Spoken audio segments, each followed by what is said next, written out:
I've seen many men who have been incredibly good with girls in the 15 years that I've been coaching men how to pick up women. And I started noticing archetypes. Typically speaking, guys fall into one of these categories when they improve with the opposite sex. These are legit archetypes of guys I've seen in field talking to girls that have crushed it with the opposite sex. With that being said, let's get into the video.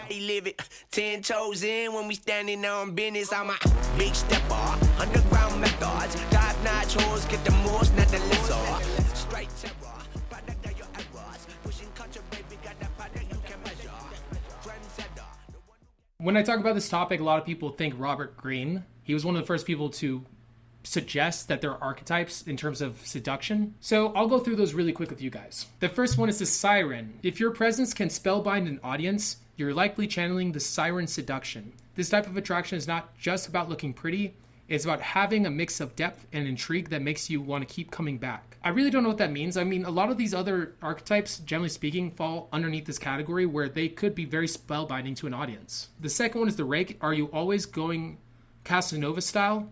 If so, if you want, find a kindred spirit of that archetype of the rake. This seduction type, reminiscent of the legendary Casanova, radiates vivacious charm and fearless spirit. Number 3, the ideal lover. If you're adept at creating deep emotional connections, the ideal lover might be your seduction type. If you're adept at creating deep emotional connections, the ideal lover might be your seduction type. So the idea behind the lover is that you're just a very empathetic person, and that's what draws people to you. The dandy. Are you known for unique style and an independent spirit? You might be embodying the dandy. So the dandy, actually, to be fair, might align with what he is looking at in terms of how I dress. I also have traits of all these characters that he's explaining. I have traits of all these people. The natural, if your charm lies in being effortlessly yourself, spontaneous and genuine, the natural is your seduction type. Again, that sounds like every one of these other ones. That doesn't make sense. However, I do see where the game got the title, the natural. The natural is something that a lot of people in RSD culture used to call somebody who's naturally good with women. They call them naturals. I am struggling to pronounce this word, but the coquette. Do you keep admirers on their toes with your playful and elusive charm? The charmer.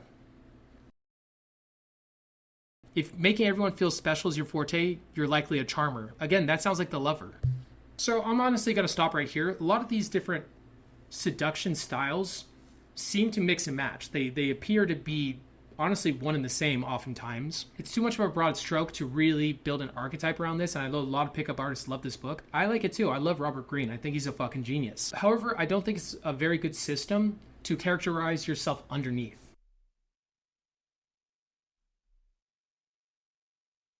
Personally, I know a lot of guys who are beginners love these kind of fucking videos, especially for somebody who doesn't go out and approaches and just instead absorbs this content but doesn't actually use it. If you're one of those people, don't be that guy. Please get yourself out there.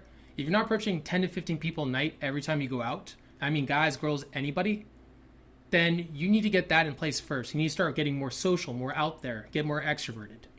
Get used to talking to the opposite sex. Get used to being a man to a woman. Get used to believing in your value. Then worry about shit like this. However, you guys came here for a reason. I'm gonna show you guys each of the archetypes and explain why they work, their strengths, their weaknesses, to give you an idea of how your game, your seduction might develop. When I talk about these guys, I mean the cream of the crop. I mean the top 1 in 10,000 to 1 in 100,000 type guys who actually can pull off game in this way. Like the guys that actually can game in these archetypes are very rare. The first one I've titled the glide. I describe the style as a slippery slide, where a girl blinks and suddenly she's in your bed. The person is more of an engineer type, cool tactics and techniques to smoothly get the girl home. I've known a handful of guys do this very successfully. There's actually, to be fair, not a lot of people that fit these archetypes because these are very rare individuals. But the glide in general is actually like my friend Marcus. He currently is working with Men of Action, and he worked with me with RSD as another coach.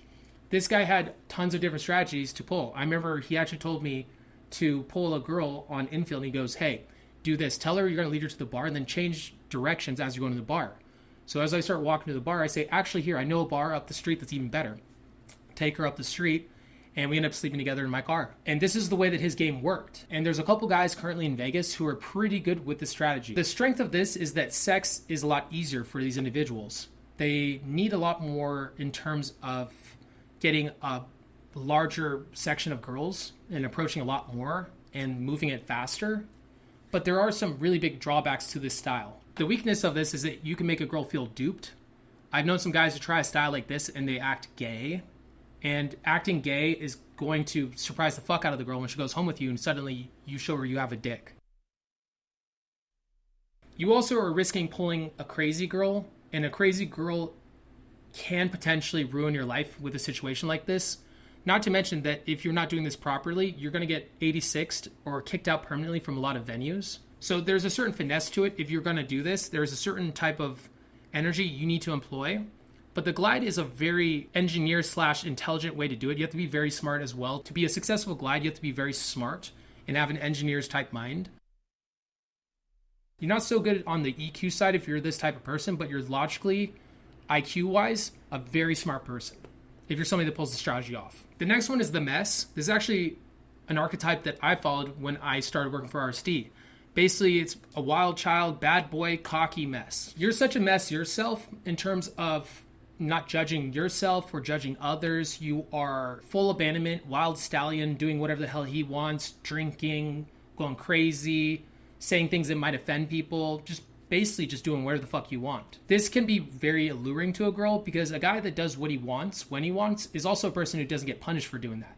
It's a sub-communication that tells the girl that you're high value, but there are some weaknesses to the style as well. Basically, you're seen as the opposite of the provider. And because you're a non-judgmental person, that means that if she was to fuck you, then you're not going to judge her for it. So your chances of having sex with a girl go through the roof. However, the weaknesses of this style of game is that for that same reason, the girl's not going to see you as a long-term relationship. She might fuck you, never talk to you again. And you also draw to girls that are lower quality in terms of lacking father figures, having mental disorders, narcissism. They're not good girls that you would generally date that are attracted to these kind of guys. Generally speaking, they're the kind of girls that are just as fucked up as you're pretending to be. The third one is a strategy I employ now. I call it the luminary. The luminary has a strong moral compass that he doesn't bend on, regardless of the fact if he's going to take a girl home or not. He's that person that is friends with all, but also doesn't let people cross boundaries with him. He doesn't like bullies. He's just not about it. He's also capable of having a lot of female friends without the need of having sex. This person becomes very popular in any place he goes to. Either if he's going out to a club he's never been to before, he's going to make a lot of friends. He's going to be talking to a lot of people. He's very loud, authentic. He's very confident in his movements and in the person he is. He lives a life of morals and he sticks to that constitution. For that reason, he's confident. Like, I personally would never sleep with a girl with a boyfriend anymore. When I was more the mess archetype, yes, I would. Now, if a girl had a boyfriend, there's 0% chance of me fucking her. And I find that this is more authentic to my genetic makeup as an individual, because if I were to do that, I start feeling evil and it drops my confidence. I need to feel like a good person to stay confident. I need to be a good person because I do have a moral compass, genetically speaking. But people trust you a lot more because you are authentic. The trust goes through the roof. The person that you see is the person that I am. And for that reason, people trust me a lot more. And they also are capable of getting more relaxed in my presence. And relaxation is key to a girl getting turned on. If she's stressed out, anxious, it's impossible for a girl to get horny unless she has an ego based on it where she's trying to maybe get back at a boyfriend. Maybe she's going through a breakup. Maybe she has a Cardi B character or a girl who's trying to be woke. But other than those reasons, girls need to be relaxed in order to get horny. And this type of archetype is very good at relaxing people around him because there's no extra layers to that person. He's a polished individual, developed over time and over proof to himself that he is that individual. The strengths of this are that you get trust really quick. You always have the moral high ground. So if a guy comes into an interaction and starts trying to start a fight with you, you don't have to fight him because you have the moral high ground. And other people are going to see that you have the moral high ground and see that you're the person that's not starting shit. And they're going to always have your back. Then anybody that fucks you looks like the problem. You can also develop social circles very quickly in enclosed environments, and especially environments where you've been in a city for a very long time, because you're a loving, caring individual, and that energy is something that a lot of people lack. You're also a positive, upbeat individual. You're not negative, beating yourself up. You're very just expansive, loving people, loving life. The problem is, though, people that are this type of individual are not so thirsty with women is also the reason why they're capable of making female friends, because they're not thirsty. They don't need an outcome. They don't need sex. So sometimes for these individuals, they need more of a hammer. If you guys don't know what a hammer is, if you guys don't know what a butter knife is a person who's emotionally intelligent. A hammer is somebody who's more high in testosterone, doesn't really give a fuck about people's emotions, and is just about getting the end result. Pairing a hammer type with a luminary would fix that problem and actually, to be fair, help out the hammer as well.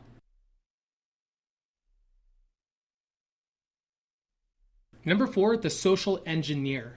The social engineer is like the very first one, the Glade, is very good for engineers. It basically is you set up an environment where you're the popular person, where you're surrounded by hot girls, where you're taken to events. Michael Sartain is a social engineer. He is setting up situations where he is surrounded by women and also presented as the highest status person in that environment. The big thing is, though, this type of strategy does cost a lot of money.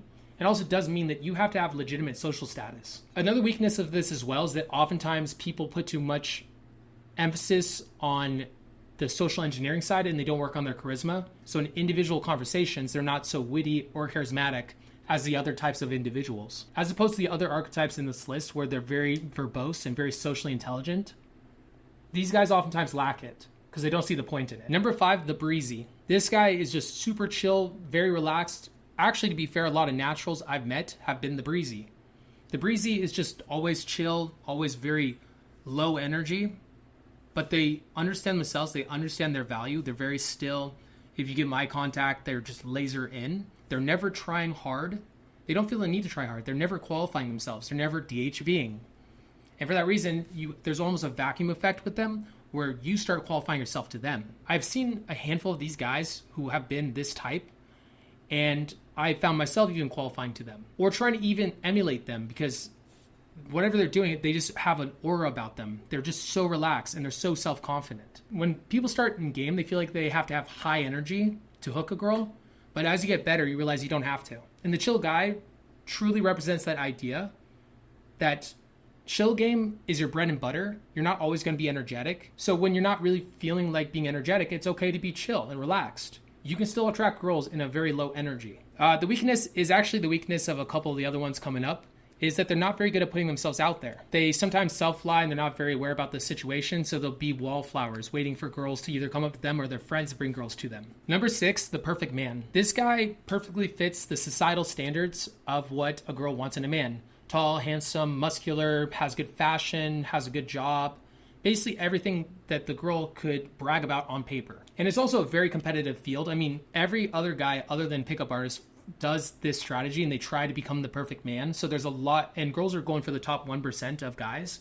And if you're competing in a field where there's a lot of competition, there's a lot more work that has to go into it for you to actually compete in this industry. So I find that working on your charisma, a better input for your time than trying to become the perfect man. But there's no reason why you shouldn't also try to achieve the perfect man. I clearly work on my fashion too. I'm trying to also become the perfect man as well, as best I can. But I don't put all my weight on becoming this guy. I build up my charisma. I build up my social circle. These guys oftentimes will kind of get stuck in believing that only one thing matters, which is looks, money, status. And yeah, that stuff matters, but they don't understand the intricacies of attraction. Because it's working for them, they assume that that's what's going to work for everybody else.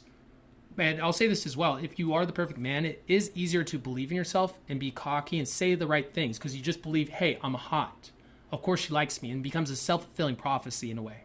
You start saying all the right things because you just believe she should be into you. Now, I saved the best for last because the best I've ever seen at game have been this type. I've only met 3 guys that ever emulate this type, and it is very rare, but these guys are by far the best I've ever seen at cold approach. The social assassin. I mentioned this earlier in the video, the hammer and the butter knife, and how oftentimes people will take one or the other. These guys have the best of both worlds, where they are about it, they can be aggressive, while they can also have the emotional intelligence to navigate the social situations. They don't have any fear of reprisal. They don't have any fear of rejection. They see everything as fun and playful. They know what to say, and they always know what to say. I actually had a friend of mine that I went and visited not too long ago, and he was hanging out with a girl in a bar, in a very country-esque bar, and this guy came into the interaction trying to approach the girl that he's with, and he says to her, "Hey, you're cute." To which my friend responded, "What about me?" The guy goes, "What? Am I cute? Do you think I'm cute?" And the guy goes, yeah. And he goes, "Yeah? What about my friend?" And he points at me. He's like, "Is he cute?" And he turns to me, he goes, "Hey, you're cute too." I'm like, thanks. This entire time, the girl's laughing at the interaction. Who is the high status person in this interaction? Is it the guy that approached the girl, or is it my friend? It's very clearly my friend, and they're just very good at navigating. There's nothing you can throw at them that they don't have a response for. They're very quick, they're very witty. They have a high IQ and a high EQ. The strengths of this individual is that they're never shaken. There's nothing you could say to them that's going to throw them off. Actually, to be fair, this is me when I'm in the pocket, or most guys that are good at game in the pocket. But these guys are always like this. They have a strong sense that they're awesome, or that they're amazing, and it exudes through the way that they say everything. They're not afraid of combative issues or situations, either because of physicality or because they just know verbally they always have it handled. This is actually the only type really that I don't see a weakness for. I mean, there's the one weakness I could say is that somebody that is this good at game naturally can't improve, but I mean, there's not too much in the way of improvements these guys really need at this point. Everything for them is pretty much bottled up. Every guy I've ever seen with this style, honestly, I don't see it. I mean, they've been incredible in terms of just, even when they're getting rejected, staying cocky, staying on point, knowing what to say to spin the interaction around in a playful way where they don't care about the outcome of the interaction. They're just nails. Actually, my old mentor, Julian Blanc, I would consider this type. Like, he was very much this type. There was no point in a conversation where he didn't know what to say. If you do want coaching, either in person or online, you can text me at 702-841-9909. And with that being said, peace. Yeah, baby, go bring out the goodies, stuck it in inside the hoodie. Now we turning out your buggy. Yeah, it's cool. I used to fight the bullies. Now I'm fighting with the law. I guess some things don't leave you fully. They try and push me, then they try and pull me. Better when I budge. If you doubt it, then just call my bookie.